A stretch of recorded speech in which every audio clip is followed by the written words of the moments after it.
नमस्कार दोस्तों, ओम श्री गणेशाय नमः।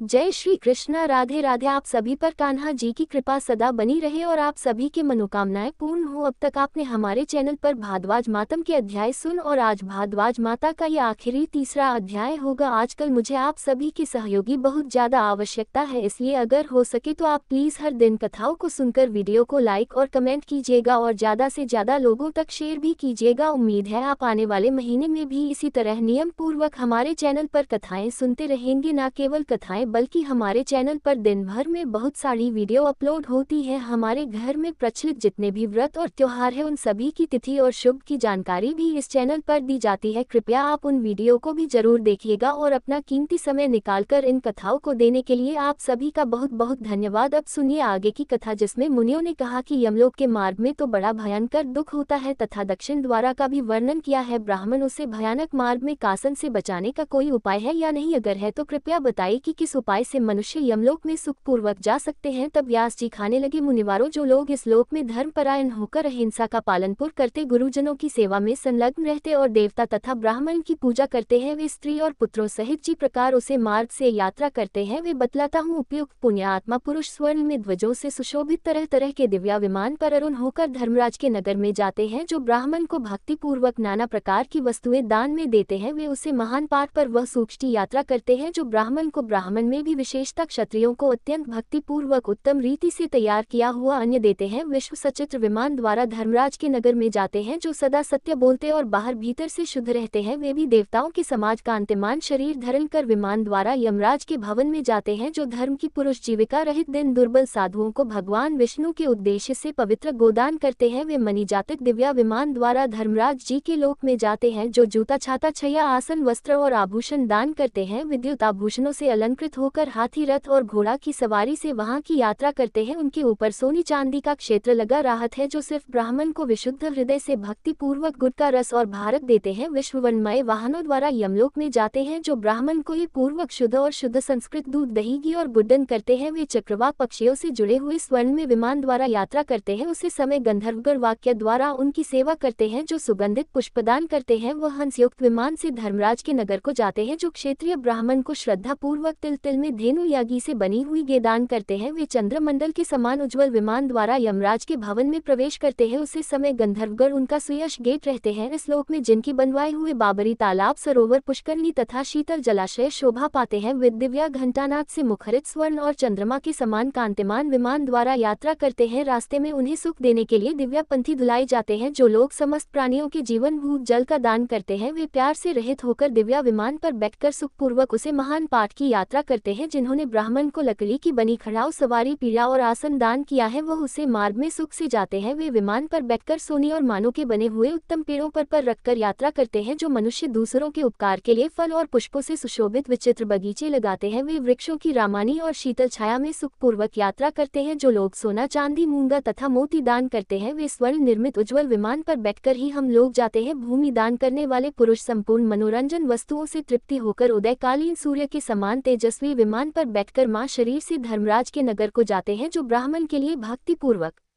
उत्तम गंध, अगर, कपूर, पुष्प और धूप का दान करते हैं, वे मनोहर कांत, सुंदर विष, उत्तम कांति और श्रेष्ठ आभूषणों से विभूषित होकर विचित्र विमान द्वारा धर्म नगर की यात्रा करते हैं। दीप दान करने वाले मनुष्य अग्नि के समाज प्रकाशमान होकर सूर्य के समाज तेजस्वी विमान द्वारा दसों दिशाओं को प्रकाशित करते हुए चलते हैं। जो घर अथवा रहने के लिए स्थान देते हैं, वे अरुणोदय की इसी कांति वाले स्वर्ण मंदिर ग्रहण के साथ धर्मराज के नगर को जाते हैं। जलपत्र, कुंडी और कमल दाल दान करने वाले मनुष्य अप्सराओं से पूजित होकर महान गजराजों पर बैठकर यात्रा करते हैं। जो ब्राह्मण को सर और पैरों में करने के लिए तेल या नहाने और पीने के लिए जल देते हैं, वे घोड़ा पर स्वर होकर यमलोक में जाते हैं। जो रास्ते की थक मध्य दुर्बल ब्राह्मण को अपने यहाँ ठहरते हैं, वेदव्यास विमान पर बैठकर सुख से यात्रा करते हैं। जो स्वागत पूर्वक आसन देकर ब्राह्मण की पूजा करता है, वह अत्यंत प्रसन्न होकर सुख से उसे मार्ग पर जाता है। जो पाप हरे इत्यादि शब्द का उच्चारण करके गौ को मस्तक झुकते हैं, वह सुख से यमलोक के मार्ग पर आगे बढ़ता है। जो क्षता और दम का त्याग करके एक समय ही भजन करते हैं, वासयुक्त विमान द्वारा सुखपूर्वक यमलोक की यात्रा करते हैं। जो जितेंद्र पुरुष एक दिन उपवास करके दूसरे दिन एक समय भजन करते हैं, वे मोर से जूते हुए विमान द्वारा यमराज के नगर को जाते हैं। जो नियम पूर्वक व्रत का पालनपुर करते हुए तीसरी दिन एक समय भजन करते हैं, वे हाथियों से जुड़े हुए दिव्या रातों पर आसीन होकर यमराज के लोक में जाते हैं। जो नित्य पवित्र रहकर इंद्रियों को वाश में रखकर चाटे दिन आहार ग्रहण करते हैं, वे साक्षात शशिपति इंद्र के समाज ऐरावत की पीठ पर बैठकर यात्रा करते हैं। जो एक पक्ष तक उपवास करके अन्न ग्रहण करते हैं, वह बाघों से जुड़े हुए विमान द्वारा धनराज के नगर में जाते हैं। उसी समय देवता और असुर उनकी सेवा में उपस्थित रहते महीने तक उपवास करते हैं। वे सूर्य की समाज डैडी विमान रातों पर बैठकर यमलोक की यात्रा करते हैं। जो स्त्री अथवा गांव की रक्षा के लिए युद्ध में प्राणों को त्याग देता है, वह सूर्य की समाज कांतिमान शरीर धारण करके देवकन्याओं द्वारा सविता होकर धर्मांग की यात्रा करता है। जो भगवान विष्णु में भक्ति रखते हुए जितेंद्र भाव से तीर्थ की यात्रा करते हैं, वे सुखदायक विमान से सुशोभित होकर उसे भयंकर पाठ की यात्रा करते हैं। जो श्रेष्ठ प्रचुर दक्षिण वाले यज्ञ द्वारा भगवान का ये जान करते हैं, वितपे हुए सोनी की समाज विमान द्वारा सुखपूर्वक यमलोक में जाते हैं। जो दूसरों को पीड़ा नहीं देते और व्यक्तियों का पालन पोषण करते हैं, वे सोनी से बने उज्जवल विमान पर बैठकर सुख से यात्रा करते हैं। जो समस्त प्राणियों के प्रति क्षमा भाव रखते, सबको अभय देते, क्रोध मेद और मोह से मत चाहते तथा इंद्रियों को वाश में रखते हैं, वह महान तेज से संपन्न हो पूर्ण चंद्रमा के समाज प्रकाशमान विमान पर बैठकर यमराज की पुरी में जाते हैं। उसे समय देवता और गंधर्व उनकी सेवा में खड़े रहते हैं। जो सत्य और पवित्रता से युक्त रहकर कभी भी मांसाहार नहीं करते, वे भी धर्मराज के नगर में सुख से ही यात्रा करते हैं। जो 1000 गांवों का दान करता है और जो कभी मांस का सेवन नहीं करता, वे दोनों समाज है। ये बात पूर्व कल में वेद देवताओं में श्रेष्ठ साक्षात ब्रह्मा जी ने कही थी। ब्राह्मण संपूर्ण तीर्थ में स्नान करने से जो पुण्य मिलता है और समस्त यज्ञों के अनुष्ठान से जी फल की प्रताप होती है, वही या उसके समाज फल मनचैन खाने से भी प्राप्त होता है। समवे तो पूरा ब्रह्मा वेद विदुम्बरा सर्व तीर्थेषु युक्त पुण्य सर्व यज्ञ फलम अमावस भाषण विपर्तकता समागम। इस प्रकार दान और व्रत में तत्पर रहने वाले धर्मात्मा पुरुष विमान द्वारा सुखपूर्वक यमलोक में जाते हैं, जहाँ सूर्यनाथन यह विराजमान रहते हैं। धार्मिक पुरुषों को देखकर यमराज स्वयं ही स्वागत पूर्वक उन्हें आसन देते और पर्याप्त तथा प्रिय वचनों द्वारा उनका सम्मान करते हैं। वे कहते हैं, पुण्यात्मा पुरुषों, आप लोग धन्य हैं, आप अपने आत्मा का कल्याण करने वाले महात्मा हैं, क्योंकि आपने दिव्या सुख के लिए शुभ कर्मों का अनुष्ठान किया है। अब इस विमान पर बैठकर उसे अनुपम स्वर्ग लोक को चाहिए, जहाँ समस्त कामनाएं पूर्ण होती है। वहाँ महान भोगों का उपभोग करके अंत में पूर्ण चिन्ह होने पर जो थोड़ा अशुभ कर्म शीर्ष रहेगा, उसका फल यहाँ आकर भोगेगा। धर्मात्मा पुरुष अपने पुण्य के प्रभाव से धर्मराज को कोमल हृदय वाले अपने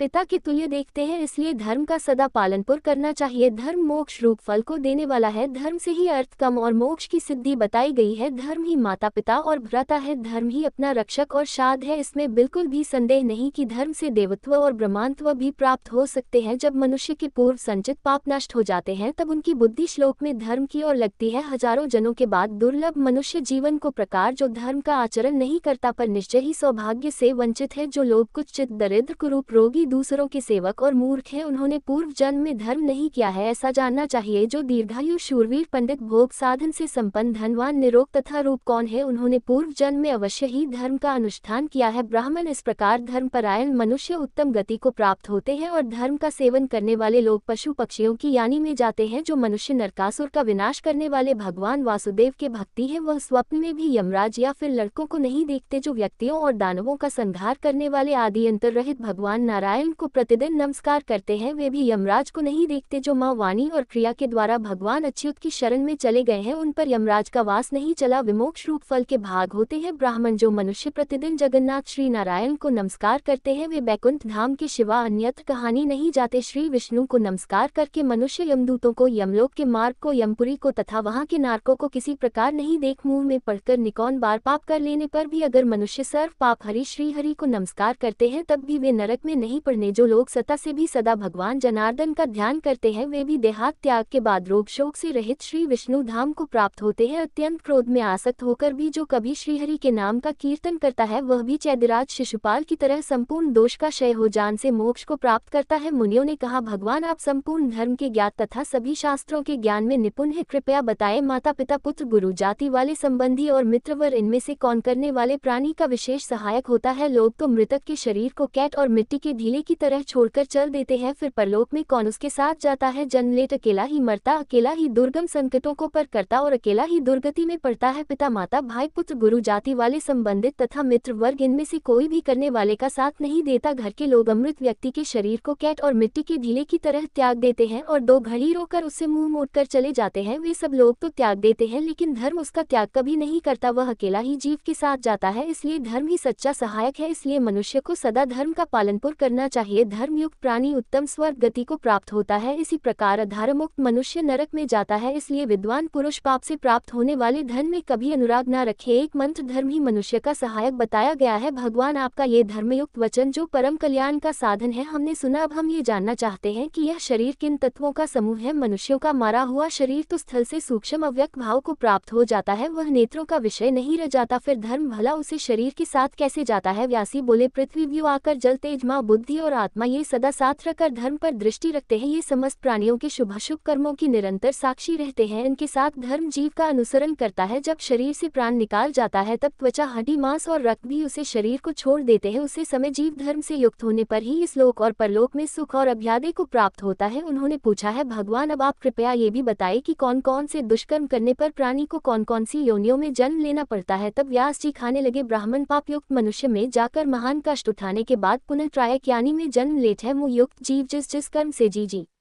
यानी में जन्म लेट है उसे बतलाता हूँ सुनो। पराई स्त्री के साथ समागम करने से मनुष्य पहले तो भेड़िया होता है, फिर बारी बारी से कुत्ता, सियार, गीत, सांप, कौवा और बगुला होता है। जो पाप आत्मा काम से मोहित होकर अपनी भोजी के साथ बलात्कार करता है वह 1 वर्ष तक नकोल होता है। मित्र, गुरु तथा राजा की पत्नी के साथ समागम करने से काम आत्मा पुरुष करने के बाद सुअर होता है। 5 वर्षों तक सुअर रहने के बाद फिर वह जब मरता है तब उसके 10 वर्षों तक बगुला, 3 महीना तक चींटी और 1 महीने तक कीड़े की यानी में पड़ा रहता है। इन सब योनियों में जन्म लेने के बाद वह पुनः कृमि यानी में उत्पन्न होता और 14 महीने तक जीवित रहता है। इस प्रकार अपनी पूर्व कक्ष करने के बाद फिर वह मनुष्य यानी में जन्म है। जो पहले एक प्रतिज्ञा करके फिर दूसरे को देना चाहता है वह भी करने पर कीड़े की यानी में जन्म लेट है। उसे यानी में वह 13 वर्ष तक जीवित रहता है। फिर धर्म का अक्षय होने पर वह मनुष्य यानी में जन्म लेट है। जो देवकारी अथवा पितृकार्य न करके देवताओं और पुत्रों को संतुष्ट किया बिना ही मार जाता है वह कौवा होता है। 100 वर्षों तक कौन की यानी में रहने के बाद वह मुर्गा बनता है। इसके बाद एक मस्तक सर्प की यानी में निवास करता है। उसके बाद वह मनुष्य बनता है। जो पिता के समाज बड़े भाई का अपमान करता है वह मृत्यु के बाद क्रंच यानी में जन्म लेट है और 10 वर्षों तक जीवन धारण करता है। इसके बाद करने पर वह मनुष्य होता है। समागम करने पर कीड़े की यानी में जन्म लेट है। उसे मृत्यु होने पर वह सुअर होता है। सुअर की यानी में जन्म लेते ही रोग से उसके हो जाती है। उसके बाद वह मूर्ख पूर्वक पाप के कारण ही कुत्ते की यानी में उत्पन्न होता है। उसके बाद उसे मनुष्य शरीर की प्रताप होती है। मानव यानी में संतान उत्पन्न करके वे मार जाता है और फिर चूहा का जन्म पता है। कृतज्ञ मनुष्य मृत्यु के बाद जब यमराज के लोक में जाता है उसे समय करूर यमदूत उसे बांधकर भयंकर दंड देते हैं। उसे दंड से उसको बड़ी पीड़ा होती है। दंड मुड़कर चल भयंकर अग्निटेंटसी पत्र वन तत्व बालुका तथा कुशालनी यदि अन्य बहुत सी घर यातनाओं का अनुभव करके वह संसार चक्र में आता और फिर कीड़े की यानी में जन्म लेट है। 15 वर्षों तक कीड़ा रहने के बाद मानव गर्भ में आकर वहां जन्म लेने के पहले ही मर जाता है। इस प्रकार गर्भ में मृत्यु का कष्ट भोग कर अनेक बार संसार बंधन में पड़ता है। इसके बाद है पशु पक्षियों की यानी में जन्म लेट है। उसमें वह बहुत वर्षों कष्ट उठाकर अंत में कछुआ बनता है। दही की चोरी करने से मनुष्य बगुला और मेढक होता है। फल मूल या पूर्वा चुराने से वह चींटी होता है। जल की चोरी करने से कौवा और कंस चुराने से हरियल पक्षी होता है। चांदी का बर्तन चुराने वाला कबूतर होता है और सोने के पत्र को चुराने वाला कृमि यानी में जन्म लेट है। रेशम का कीड़ा चुराने से मनुष्य बैनर बनता है। वस्त्र की चोरी करने से तोता की यानी में जन्म लेट है। साड़ी चुराने वाला मनुष्य करने के बाद हंस होता है। हुई का वस्त्र हड़प लेने वाला मनुष्य मृत्यु के बाद क्रंच होता है। सन का वस्त्र, यूनि वस्त्र तथा रश्मि वस्त्र चुराने वाला मनुष्य खरगोश होता है। चरंग की चोरी करने से मनुष्य दूसरे जन्म में मोर होता है। अंगराग और सुगंध की चोरी करने वाला लोभी मनुष्य छछूंदर होता है। उसे यानी में 15 वर्षों तक जीवित रहने के बाद जब पाप कक्षाएं हो जाता है तब वह मनुष्य यानी में जन्म ग्रहण करता है। जो स्त्री दूध की चोरी करती है वह बगली होती है। जो नीचे पुरुष सर्वशत्र होकर गैर से या धन के लिए किसी शास्त्रहीन पुरुष की हत्या करता है वे करने पर गधा होता है। गधे की यानी में 2 वर्षों तक जीवित रहने के बाद में शास्त्र द्वारा मारा जाता है। फिर मृग की यानी में जन्म लेकर सदा उद्विग्न बना निशाना राहत है। मृग यानी में 1 वर्ष बीतने पर वह बाढ़ का निशाना बन जाता है। फिर मछली की यानी में जन्म लेकर वह दाल में फंसा लिया जाता है। 4 महीने बीतने पर वह शिकारी कुत्ते के रूप में जन्म लेता है। 10 वर्षों तक कुत्ता रखकर 5 वर्षों तक पुत्र की यानी में राहत है। फिर कालक्रम से पापों का क्षय होने पर मनुष्य यानी में जन्म लेता है। जो मनुष्य खाली मिश्रित अन्न का अपहरण करता है वह भयंकर चूहा होता है। उसका रंग नेवले जैसा भूरा होता है। वे परमात्मा हर दिन मनुष्य और दस्त राहत है। घी की चोरी करने वाला दुर्बुद्धि मनुष्य कौवा और बगुला होता है। नमक चुराने से चिरका नमक पक्षी बनना पड़ता है। जो मनुष्य विश्वास पूर्वक राखी हुई धरोहर को हड़प लेता है वह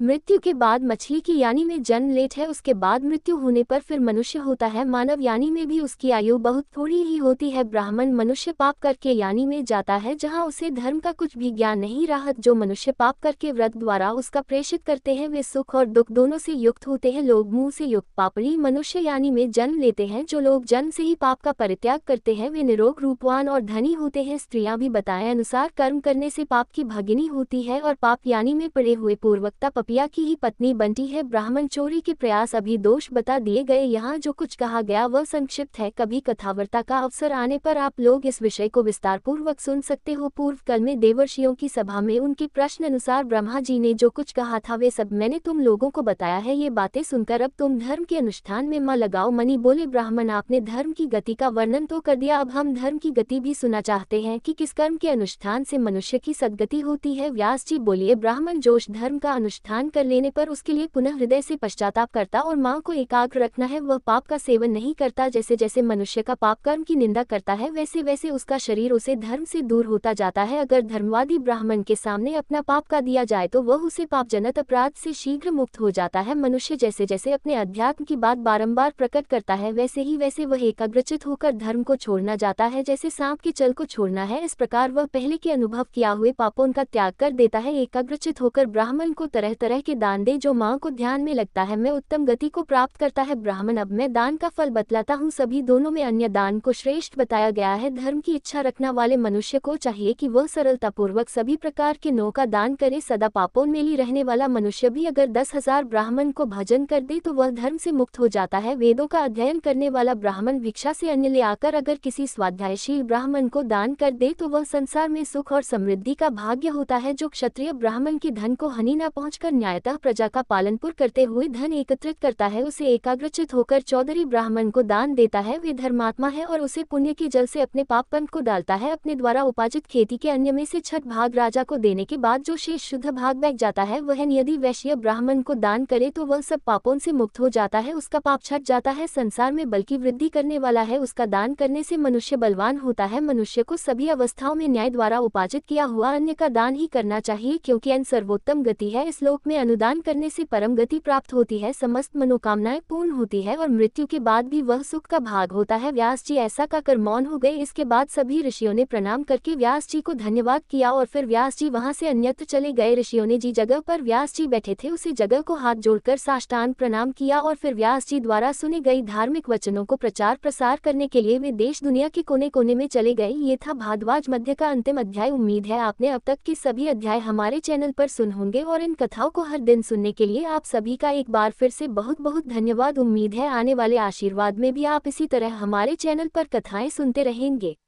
धन्यवाद।